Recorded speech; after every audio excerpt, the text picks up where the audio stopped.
Je suis Vanessa Mitrani, je suis designer. J'ai suivi une formation en design de l'École nationale des arts décoratifs à Paris.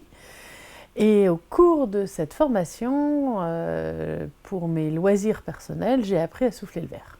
Et très vite, je suis tombée amoureuse de cette matière, qui était à la fois solide, liquide, transparente, fragile, mais dure, qui pouvait être libre ou moulée.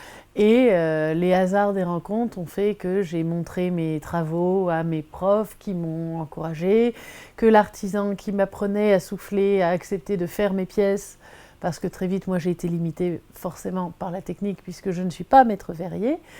Et les choses se sont enchaînées. J'ai donc développé des collections en verre.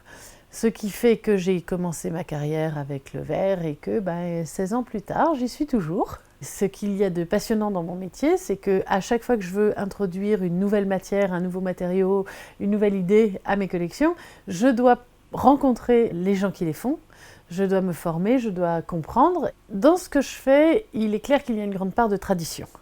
Mais la caractéristique première de mon travail, c'est l'innovation. Parce que j'utilise un matériau dit traditionnel, comme le verre soufflé, mais justement, depuis le premier jour, je l'emmène dans des voies non traditionnelles ou des voies innovantes. Que ce soit les mélanges de matériaux que je crée ou de nouvelles techniques, et je ne cesse d'expérimenter, de créer des pots, des empreintes, des contraintes, à la fois techniquement, mais aussi dans le design. Se faire remarquer il y a 15 ans, je pense, était plus simple, mais alors créer son entreprise, quand on sort d'une école de design et qu'on n'a aucune notion de gestion, ça c'était compliqué, j'avoue.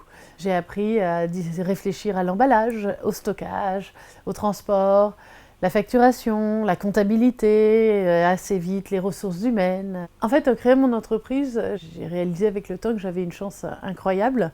C'était que du coup, j'avais la liberté totale de créer. Je ne passe pas par les filtres de l'édition où je dois être sélectionnée. Je pense qu'en France, nous avons une chance inouïe, c'est d'être français. Et je pense que le créneau où je me place en ce moment, qui est du haut de gamme et peut-être à l'avenir du luxe, j'en suis pas encore là, a un très grand avenir. C'est-à-dire qu'il y a une très grande demande des marchés mondiaux, du travail, de la création et du savoir-faire français. Le bienfait, le savoir-faire français est déclaré comme tel, à mon avis, n'a pas de problème d'avenir.